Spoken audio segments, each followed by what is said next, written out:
আমি ঠিক আছে, ওনার কি সমস্যা উনি এখানে স্পোক করবে।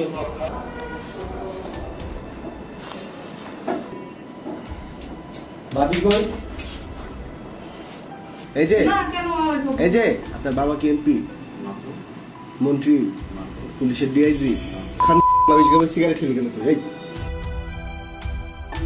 হঠাৎ করে উত্তরা পশ্চিম থানায় আসলেন এক যুবক। কাউকে কিছু না বলে ঢুকলেন ওসি তদন্তের রুমে।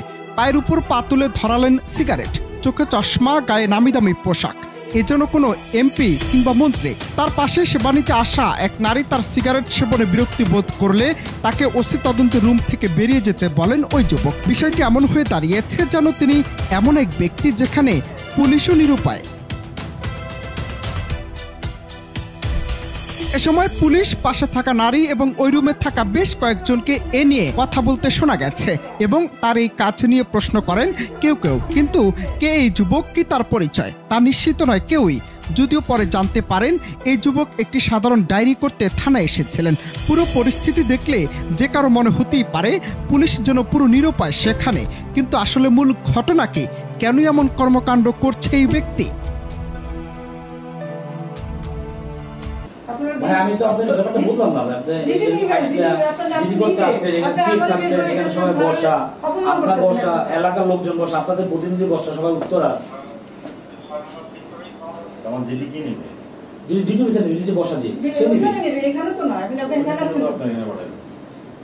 আমার পাঠাইছে এটা বলতো ভুল আছে। আমার পাঠাইছে কি পাঠাতো?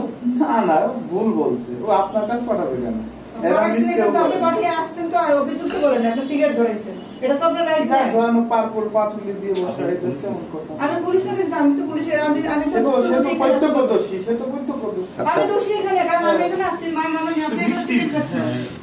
আপনি না, আপনার বাবা কি এমপি? এই যে আপনার বাবা কি এমপি, মন্ত্রী, পুলিশের ডিআইজি, সিগারেট খেলে কেন তো? তো সব সাধারণ মানুষ সিগারেট খেলে কেন? আপনার পরিচয় একটু ভালো করে একটু বলেন তো। আমার নাম আফজাল হোসেন।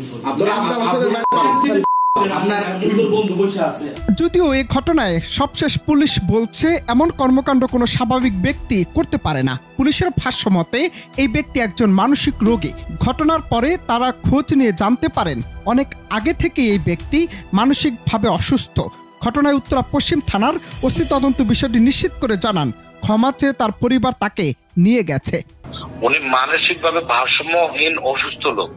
উনি দীর্ঘদিন ট্রমাতে প্রথম আমরা মনে করছিলাম উনি হচ্ছে ট্রমায় আছে। ওনার পরিবার লোকজন আসলে উনি এতটা অসুস্থ, মানে উনি বিভিন্ন ওষুধ খাচ্ছে, উনি মানসিকভাবে ভারসাম্যহীন। পরে ওনার পরিবারে নিয়ে গেছে মা সরি বলে, উনি মানসিক ভারসাম্যহীন। এটা কোনো ঘটনাই না, এটা কোনো কিছুই না ভাই, যান কথা হচ্ছে না। উনি আসছে, উনি মানসিক, উনি আইসাই বলছে জিডি করতে আসছি, সিগারেট ধরাইছে, বলতে ভাই সিগারেট জুন না, সমস্যা হলে আপনার বের হয়ে যান, ভদ্র মনে হচ্ছে বের হয়ে যান। আসলে আমার প্রথম মনে হচ্ছে অন্যরকম কিছু, বেসিক্যালি উনি আসলে অসুস্থ ছিল, উনি বাসাতে বের হয়ে যায়, ওনার পায় না, আবার এরকম ঘটনা ভাই, কথা বলছেন।